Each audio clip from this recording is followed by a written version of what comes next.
ዝኸበርክንን ዝኸበርኩምን ሰማዕትና ኣብናይ ሎሚ መደብና ደምዳሚ መግለጺ ስሩዕ ኣኼባ ማእከላይ መሪሕነት ፖለቲካዊ ሓይልታት ክህልወና እዩ። ርእሰ አንቀጽና እውን ምፍጣጥ ኤርትራን ኢትዮጵያን አንገልቶምን ዘርእስቱ ክኸውን እዩ። ሰናይ ምክትታል።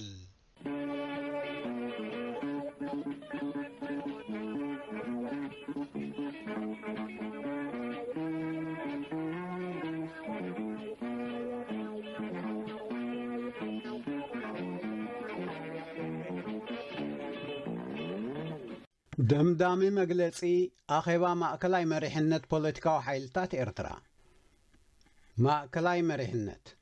ማእከላይ መሪሕነት ፖለቲካዊ ሓይልታት ኤርትራ ካብ ዕለት 22 ክሳብ 23 ወርሒ ሕዳር 2025 ስሩዕ ኣኼብኡ ኣካይዱ። ኣብ ዝተፈላለዩ ጉዳያት ኣገደስቲ ውሳኔታት ብምውሳድ እውን ብዓወት ዛዚሙ። ዓመታዊ ስሩዕ ኣኼባ ማእከላይ መሪሕነት ኣብ ዞባናን ከባቢናን ካብ ማንም ግዜ ንላዕሊ ብኩናትን ወረኺናትን ተሓሚሱ ኣብ ዘለወሉ እዋን ብኣህጉራዊ መዳይ ድማ ኣትኩሮን ኣቓልቦን ዓለምና ኣብ ኩናት ዩክሬንን ሩስያን ብሓደ ሸነኽ እስራኤልን ፍልስጤምን ድማ በቲ ካልእ ሸነኽ ተሻቒሉ ኣብ ዘለወሉ ህሞት እዩ ተኻይዱ። ማእከላይ መሪሕነት ብኣቦ እምበር ፖለቲካዊ ሓይልታት ኤርትራ ዝቐረበሉ ዓመታዊ ጸብጻብ ናይ ኩለን ቤት ጽሕፈታት ብዝርዝር ድሕሪ ምስማዕ ንዝቐረበ መብርሂታትን ምምሕያሻትን ወሲኹ ጽዲቑ። ብድሕሪዚ ብመሰረት ኣቐዲሙ ዝጸደቐ ዓመታዊ መደብ ዕዮታት ናይ ነፍሲ ወከፍ ቤት ጽሕፈትን ተቋጻጻርን ዝተዓመመን ዘይተዓመመን ሓያልን ድኹምን ጐድንታት ናይ ነፍሲ ወከፎም ገምጊሙ ንዝቕጽል ሓደ ዓመት ነፍሲ ወከፍ ቤት ጽሕፈት ኣብ ምንታይ ኣተኲሩ ክሰርሕ ከም ዝግባእ ተመያይጡ። ብዘይካዚ ኣብ ምጥርናፍ ሃገራዊ ሓይልታት ክሳብ ሕጂ ብዙሕ ጻዕርታት ከካይድ እኳ እንተጸንሐ ኣብቶም ብዙሓት ዘይተዓወተሎም ነገራት ብሓድሽ መንፈስን መደባትን በርቲዑ ክሰርሓሉ ምዃኑ ስሚሩሉ ኣሎ። ማእከላይ መሪሕነት ፖለቲካዊ ሓይልታት ኤርትራ ድሕሪ ሰፊሕ ምይይጥን ምርድዳእን በዞም ዝስዕቡ ኣገደስቲ ውሳኔታት ዛዚሙ ኣሎ። ምጥርናፍ ሃገራዊ ሓይልታት ኤርትራ ብዝምልከት ምምስራት ፖለቲካዊ ሓይልታት ኤርትራ ሓደ ስጉምቲ ኣብ መስርሕ ምጥርናፍ ሓይልታት ለውጢ ኣብ ርእሲ ምዃኑ ካብ ዝምስረት ክሳብ ሕጂ ኣብ መንጎቶም መስረቲ በብእዋኑ ሕድሕድ ምትእምማኖም እናዓበየ ክኸይድ መጽንሑን ንዝተረእየ ይዕበይን ኣስ ዘይምርድዳኣት ብዝተፈላለየ መድረኻት ኣዝዩ ሃናፂ ብዝኾነ መገዲ ክፍታሕ ምጽንሑ ዝናኣድ ኮይኑ ንቐጻሊ እውን እቲ ዝጸንሐ ምዕቡል ኣፈታታሕ ግርጭትን ምርድዳእን ኣበርቲዑ ክሰርሓሉ ዝግባእ ምዃኑ ርእዩ። ምልካዊ ስርዓት ህግደፍ ኣብ ኤርትራ ስልጣን ካብ ዝሕዝ ጀሚሩ ክሳብ ሕጂ ህዝቢ ኤርትራ ዘዝተወልዱ ናብ ዘይዛሪ ኩናት እናገበረ ጸኒሑን ኣሎን። ማሕበራውን ቁጠባውን ኩነታት ሃገርና መሬት ዘቢጡ መንእሰያትና ቀዳማይ ምርጫታቶም ስደት ካብ ዝኸውን ዓሰርተታት ዓመታት ሓሊፉ ኣሎ። እምበኣር ንጭቁን ህዝብና ካብ ከምዚ ዝኣመሰለ ኩሉ መዳያዊ ዓመፅ ንምድሓን ሓድነት ተቓለስቲ ሓይልታት ኤርትራ ንጽባሕ ዘይበሃሎ ኣገዳሲ ሃገራዊ ዕማም ምዃኑ ስሚሩሉ። ኣብተን 4 መቆምያታት ምስ ዝተፈላለዩ ሃገራውያን ሓይልታት ተጀሚሩ ዝጸንሐ ዘተታት ብሓድሽ መንፈስን መደብን ተዛትዩ ንምዕዋቱ ክጽዕት ከም ዘለዎ ርእዩ። እተን 4 መቆሚታት እዘን ዝስዕባ እየን። ህልዊ ዲክታቶርያዊ ስርዓት ህግደፍ ንምውዳቕን ኣብ ብዙሕነትን ማሕበራዊ ፍትሕን ዝተሰረተ ዲሞክራሲያዊ ስርዓት ንምትካል ጥጡሕ ባይታ ምምድማድ ሓድነት ህዝቢ ኤርትራ ምሕላውን ምድልዳልን ንሓባራዊ ሰላማዊ መነባብሮ ጥዑይ ሃዋህው ንምፍጣርን ምዕያይ ኣብ ውሽጢ ህዝቢ ኤርትራ ባህሊ ዲሞክራስን ሰላምን ሓባራዊ መነባብሮን ሃናፅ ዘተን ምዝርጋሕ ኣብ ሃገራዊ ልኡላውነትን ፍትሓውነት ነፃነታዊ ቃልሲ ህዝቢ ኤርትራን ብምእማን ንዝቃለሱ ሓይልታት ዝጠራንፍ ዝብል እዩ ኣብዘን 4 መቆምያታት ሃገራዊ ሓይልታት ዝተመርኮሰ ሰፊሕ ናይ ምጥርናፍ ባይታ ንምጥጣሕ ዝቕፅል ፈጻሚ ቤት ጽሕፈት ኣብ ውሽጢ ሓጺር ግዜ መጽናዕቲ ቅሪቡ ንናይ ዘተ ሽማግሊኡ ከስንቕ ወሲኑ ኤርትራዊ ሃገራዊ ባይቶ ንዲሞክራስያዊ ለውጢ ኣብ ቀረባ ግዜን ዘካይዶ ጉባኤ ዓወት ብምምናይ ሒዝናዮ ዘለና ቻርተርን ሕገ ህንፃን ኣብ ምንዳፉ ተሳታፊ ከም ዝነበረ ፍሉጥ ኮይኑ ድሕሪ ጉባኤኦም ናይ ዘተን ልዝብን መስርሕ ንኽቕጽሎ ድሉው ምዃኑ ማእከላይ መሪሕነት ወሲኑ ምስ ኤርትራዊ ልፍንትን ዲሞክራስያዊ ለውጢ ኣብ ክሊ እቲ ብፈጻሚ ቤት ጽሕፈት ኣብ ሓጺር ግዜ ዝቐርብ መጽናዕቲ ዝጀመርናዮ መስርሕ ዘተ ክቕጽል ከም ዘለዎ ርእዩ ምስ ካልኦት ብተናጸል ክዛተዩ ድልዋት ምስ ዝኾኑ ውድባት እንተኾነ እውን ብመሰረት እቲ ፈጻሚ ቤት ጽሕፈት ከቕርቦ እንጽበዮ መጽናዕቲ ንምዝታይ ቅሩባት ከም ዘለና እውን ማእከላይ መሪሕነት ወሲኑ ዝምድናና ምስ ናይ ደገ ሓይልታት ምስ ናይ ግዳም ሓይልታት መንግስታት ውድባት ግንባራት ዝግበር ዝምድና ኣብ ልኡላውነት ሕድሕድ ሃገራት ዘኽብር ኣብ ናይ ሓባር ረብሓን ዕብየትን መርሆ መሰረት ዝገበረ ይኸውን ውሽጣዊ ኣሰራርሓ ኣብያተ ጽሕፈታት ፖለቲካዊ ሓይልታት ኤርትራ ኣኼባ ማእከላይ መሪሕነት ኣብ ነፍሲ ወከፍ ቤት ጽሕፈት ፈጻሚ ኣካል ዝጸንሐ እወንታታትን ሕፅረታትን ድሕሪ ምግምጋም ስሉጥን ኣድማዕን ስራሓት ኣብ ምስልሳል ክካተቱ ዘለዎም ኣገደስቲ መሳርሒታትን ምምላእ ዓቕሚ ሰባትን ከም ዘድሊ ኣብ ዝቐረበሉ ትልሚ መደብዕዮታት እውን ቀዳምነት ክወሃቦም ዝግቦም ዕማማት ብዝሰርዐ ናይ ነፍሲ ወከፍ ቤት ጽሕፈት ዓመታዊ ትልሚ መደብዕዮ ጽዲቑ ኣብ ማሕበራዊ ጉዳይ ህዝብና ብሰርሕ ሰም ጨቋኒ ስርዓት ህግደፍ ኣብ ስደትን ከርተትን ከም ዘሎ ርዱእ ኮይኑ ማሕበራዊ ጉዳያት ቤት ጽሕፈት ኣብ ርእሲ እቲ ሒዝዎ ዝጸንሐ ዕማማት ኣብ ዝተፈላለዩ ሃገራት ዘለዉ ኤርትራውያን ስደተኛታት ኩነታቶም ከጽንዕን ዘድልዮም ነገራዊ ሓገዛት ንምርካብ ናብ ገብረ ሰናይ ትካላትን መንግስታትን መዘክራት ከቕርብን ክጉስጉስን መሪሕነት ወሲኑ ማእከላይ መሪሕነት ነቲ ድሕሪ 1 ዓመት ዝካየድ ጉባኤ ምቅርራብ ኣብ ምስንድኡ ክሕግዙ ዝኽእሉ ኣገደስቲ ሓሳባት ብምቕራብ ንፈጻሚ ኣካል ኣሰናዳኢት ሽማግለ ንኽምዝዝን ዘድሊ ቀረባት ከጠዓዕምን ሓላፍነት ኣሰኪሙ ኣብ መጨረስታ ኣብ ፈጻሚ ሽማግለ ከገልግሉ ዝጸንሑ 9 ኣባላት መሪሕነት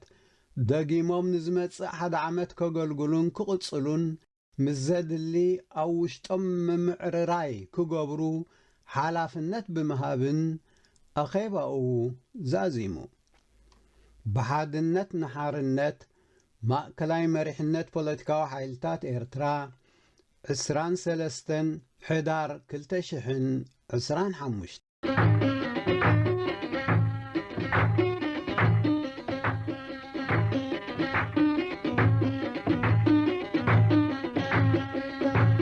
أبي بعد التفقروا لك دفقوا بجيب بخلق عليلي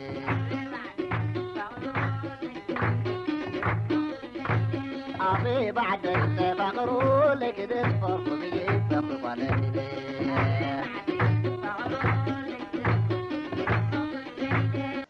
ክቡራትን ክቡራንን ሰማዕትና ምፍቃት ኤርትራን ኢትዮጵያን ኣዕንገልቶምን ብዝብል ኣርእስቲ ንሎሚ ዝተዳለወ ርእሰ አንቀጽ እነሆ ዘቕርበልኩም ኣስገደት ምሕረት ኣብ እየ እዚ ዘለናሉ ዘበን ዓለማውነት ግሎባላይዜሽን ዓለምና ከም ሓንቲ ስድራ ቤት ተቀራሪባ ከም ዘላ ዘርኢ ምዕባለ እዩ ነቲ ዝጸንሐ ምርሕሓቕ ኣብ ምቅርራብ ግደ ዘመናዊ ማሕበራዊ መራኸቢታት ክሳብ ክንደይ ዝለዓለ ምዃኑ ንነብረሉ ዘለና ህይወት እዩ። እዚ ዕብየት ብመስርሕ ዝመፀን እወንታውን ኣሉታውን ገጻት ዘለዎን ተርእዮ እዩ። ምፍጣር ሓደ ሕብረተሰብ ንናይ ሓባር ጸገም ናይ ሓባር መፍትሒ ኣስተዋጽኦ ምብርካት ናይ ሃገራት ሓናፂ ውድድር ንማሕበረ ቁጠባዊ ዕብየት ምትብባዕ ወዘተ ካብቶም ብእወንታ ዝግለጹ ገጻት እዮም።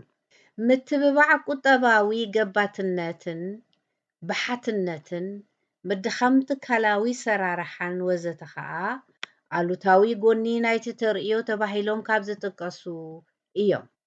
ጽልዋ ዓለማውነት ኣብ ሓደ ውሱን መዳይ ዝድረት ዘይኮነ ንኹሉ መልክዓት እዩ ዝጸሉ። እቲ ዝያዳ ጎሊሑ ዝረአ ዘሎ ጽልዋኡ ግና ኣብ መዳያት ቁጠባ ፖለቲካን ቴክኖሎጂካዊ ዕብየትን ዝንጸባረቕ እዩ። ናይ ዝግብራዊ መግለጺ ካብ ዝኾኑ ከዓ ኣብ ዲፕሎማስያዊ ዝምድናን ፖለቲካዊ ሰላልፋ ሓይልታትን ዝምዕብሉ ዘለዉ ውድድራት እዮም። ብመንጽር እዚ ከምቲ ሓንቲ ሃገር በይና ቁጠባዊ ዕብየት ከተመዝግብን ጸጥታኣ ከተውሕስን ዘይትኽእል በይና ተካይዶ ፖለቲካውን ዲፕሎማስያዊ ዝምድናን እውን ኣይረአን። ምስ እዚ ብዝተተሓሓዘ ኣብ መንጎ ክልተ ሃገራት ምስሕሓብ ክፍጠር እንከሎ ኣብተን ቀጥታዊ ሰብ ዋኒን ዝኾነ ሃገራት ዝድረት ዘይኮነ ብድሕሪ ነፍሲ ወከፈን ዝስለፉ ነናቶም ሕሳባት ዘለዎም ሓይልታት እውን ዘሰንይዎ እዩ። ኣብዚ እዋን እዚ ኣብ መንጎ ኤርትራን ኢትዮጵያን ይረአ ኣብ ዘሎ ምውጣጥ ዘሰልፍዎም ዘለው ናይ ርሑቕን ቀረባን ሓይልታትን ከዓ ካብዚ ዝተፈለየ ባህርን ተልእኾን የብሉን። ብዛዕባ ህልው ወጥሪ ኤርትራን ኢትዮጵያን ክለዓል እንከሎ ዝያዳ ካብ ዝዝውተሩ ሕቶታት ነፍሲ ወከፎም ንመን ኣብ ጎኖም ኣሰሊፎም ኣለው ዝብል ምዃኑ እንዕዘቦ ዘለና እዩ። ምስ እዚ ብዝተዛመደ ኣስማተን ካብ ዝለዓል ጸለውቲ ትካላትን ሃገራትን ሩስያ፣ ኣሜሪካ፣ ቻይና፣ ኢራን፣ ህንዲ፣ ሕብረት ኣውሮጳን ሕብረት ኣፍሪቃን እንዳበልካ ዝቐርብ ሓፈሻዊ ዝርዝር ኣሎ። ብፍላይ ግብፂ፣ ስዑድያን ሱዳንን ደገፍቲ ኤርትራ፣ ሕቡራት ኢማራት ዓረብ ከዓ ደጋፊት ኢትዮጵያ ጌርካ ምጥቃስ እምዛ ልሙድን ርኡዩን ኮይኑሎ። ኣብዚ እተን ዝድግፋ ኾና ዝቃወማ ሃገራት ነናተን ረብሓ ዘማዕድዋ ኮይነን እቲ ውግእ ኣብ ሜደአን ኣብ ክንዲ ዝካየድ ስግረ ዶባዊ መልክዕ ንምትሓዝ ንኻልኦት ዘዕጥቓን ዘስንቓን እምበር ንህዝብታት ኤርትራ ኢትዮጵያን ዝሓልያ ዘይምዃነን ብተመክሮታት ዝተረጋገፀ እዩ። ግብፂ ኣብ ጎኒ ኤርትራ እትስለፈሉ ቀንዲ ምኽንያት እቲ ምስ ኢትዮጵያ ብጉዳይ ፈለግ ኒል ዘለዋ ነዊሕ ዝዕድሚኡ ምስሕሓብ ምዃኑ ናይ ኣደባባይ ምስጢር እዩ። ስዑድ ዓረብያ ከዓ ኣብ ጉዳይ ቀይሕ ባሕሪ ምስ ሕቡራት ዓረብ ኢማራት ብዘለዋ ሕዱር ናይ ውድድር ኣጀንዳ እያ ላዕልን ታሕትን ትብል። ሱዳን ከዓ ኣብቲ ካብ ሚያዝያ 2023 ጀሚሩ ዝካየድ ዘሎ ሓደገኛ ውግእ ሕድሕድ ናይ ኤርትራ ሓገዝ ክፍለያ ስለ ዘይትደሊ እያ። ኢማራት ንኢትዮጵያ ትሕግዘሉ ዘላ ነብሱ ዝኸኣለ ዝርዝር ዘለዎ እዩ። ቅድሚ ሕጂ ኣብ ቀይሕ ባሕሪ ግዲኣ ንምዕዛዝ ምስ ጅቡቲ ስምምዕ ገይራ ነይራ። እንተኾነ ብዙሕ ከይቀጸለ ስለ ዝፈረሰ ኣይቀሰነትን። ድሕሪኡ ምስ ኤርትራ ተሰማሚዓ ኣብ ገማግም ባሕሪ ኤርትራ ከባቢ ወደብ ዓሰብ ወተሃደራዊ መደበር ሃኒፃ ከተብቅዕ ኣይቀጸለን። ሎሚ ከዓ ንኢትዮጵያ ደጊፋ ገማግም ባሕሪ ኤርትራ ከም እትውንን ከተኽእላ እሞ ድሕሪኡ ኣብቲ ከባቢ ካልእ መዋስኢ ቦታ ክትረክብ ሓሰስ ትብል ከም ዘላ ናይ ብዙሓት ነቲ ኩነታት ብቐረባ ዝከታተልዎ ሚዛን ኮይኑሎ። ኣብ ብዙሓት ኣጋጣሚታት እንተዳ ውግእ ተኸፊቱ ናይ መንኮኒ ስዕር ምናልባታት ክለዓል ይስማዕ እዩ። እቶም ምናልባታት ኣብ ህልዊ ወተሃደራዊ ሓይሊ ዲፕሎማስያዊ ደገፋትን ብዝሒ ህዝብን ወሰንቲ ኮይኖም ክቐርቡ ይስምዑ እዮም። ፌደራላዊ መንግስቲ ኢትዮጵያ ናይ ምዕዋተይ ዋሕስ ኢሉ ደጋጊሙ ካብ ዘቕርቦም እውን እዞም ዝተጠቕሱ ቅድሚት ዝስርዑ እዮም። እቲ ወሳኒ ናይ ኤርትራ ልኡላዊ ሃገራውነት ዝተሰረተሉ ጽኑዕ ዕርዲ ታሪኻዊ ፖለቲካውን ኣህጉራዊ ሕግታትን ክነሱ ክጥሕስዎ ዝደናደኑ ካብ መንግስቲ ኢትዮጵያ ጀሚርካ ዝስርዑ ወገናት ብዙሓት እዮም። እንተኾነ ክሳራ ደኣ ይኸትል ይኸውን እምበር ዝመፀ እንተመፀ ካብ ሓቁ ስለ ዘይሓልፍ ሕግን ስርዓትን ኣጽኒዕካ ብምሓዝ ቀጻልነት ኤርትራዊ ሃገርነትን ልዑላውነትን ጻዕራይ ከም ዝኸውን ናይ ግድን እዩ። እዚ ብኢትዮጵያ ዝስማዕ ዘሎ ዓሰብ ናይ ኤርትራ ኮይና ኣይትፈልጥን ወይ ንዓሰብ ብዘይ ኣገባቢና ሲኢናያ ዝማእኸሉ ስንኩፍ ናይ ታሪክ ሕንቅሊተይ ኣብ መንጎ ኤርትራን ኢትዮጵያን ክለዓሎም ናይ መጀመርቱ ዘይኮነ ቅድሚ ሕጂ እውን ተፈቲኑ ዝፈሸለ እዩ። እቲ እዋንን እቶም ተሰለፍትን ደኣ ተቐይሮም እምበር ኣብቲ ናይ 30 ዓመታት መሪር ቃልሲ ምእንቲ ነፃነት ብኢትዮጵያ ዝንዛሕ ዝነበረ ሓሶት እውን ብትሕዝትኡ ካብዚ ሎሚ ንሰምዖ ዘለና ዝተፈልየ ኣይነበረን። እዚ ሎሚ ክንዲዚ ዝኣክል ብዝሒ ህዝብን ስፍሓት መሬትን ሒዝና ከመይ ኢልና ኣፍ ደገ ባሕሪ ንስእን ዝበሃል ዘሎ ጸላዕላዕ ብትሕዝትኡ ካብቲ ቅድሚ ነፃነት ኤርትራ ኢትዮጵያ ብዘይ ኤርትራ ክሳዳ ከም ዝተቆርፀት እያ ዝበሃል ዝነበረ ጉጉይ ጎስጓስ ካብቲ ታሪክሲ ንገዛእ ርእሱ ይደግም ዝበሃል ፈሊኻ ዝረአ ኣይኮነን። ኣብ መንጎ ክልቲአን ሃገራት ውግእ ብግብሪ ክካየድ ድዩ ዝብል ሕቶ ጋናዕቱ መልሲ ዘይረኸበ የማነ ፀጋም ዝወናጨፍ ዘሎ ግምት እዩ። እቶም ኤርትራዊ ልዑላውነት ዝተሃንጸሉ መሰረት ብኽቱር ህርፋን ደፊእካ ከምዘይድፈር ዝርድኡ ውግእ ዝካየደሉ ምኽንይ ሞጎት የለን ዝብል ተረድኦ ኣለዎም። ነቲ መሰረት ዘይብሉ ኣብ ዘይጭቡጥ ሃዋህው ዝሕንብስ ፈኸራን ዳንኬራን መንግስቲ ኢትዮጵያ ከም ሓቂ ዝወስዱ ግና ውግእ ከምዘይተርፍ እዮም ዝእምቱ። በዚ ኣጋጣሚ ህዝቢ ኤርትራን ኢትዮጵያን ውግእ ክሳራን ዕንወትን ብምዃኑ ተላዒሉ ዘሎ ጉዳይ ብሓቂ ንልምዓትን ረብሓን ህዝቢ እንተደኣ ኮይኑ ብኣህጉራዊ ሕግን ውዕላትን ክዛዘም ከም ዝኽእል ተገንዚቡ ናይ ውግእን ሳዕቤኑን ግዳይ ንኸይከውን ያእክል ክብል ይግባእ። ናይ ሎሚ ርእሰ አንቀጽና ኣብዚ ይፍጸም። ኣብ ዝመጽእ ግዜ ብኻልእ ትሕዝቶ ክሳብ ንራኸብ ሰላም።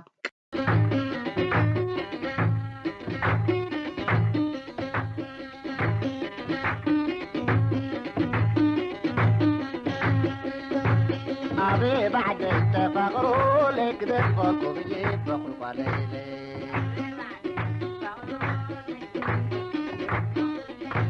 أبي بعد التفغروا لك دفقوا بيبقوا قليلي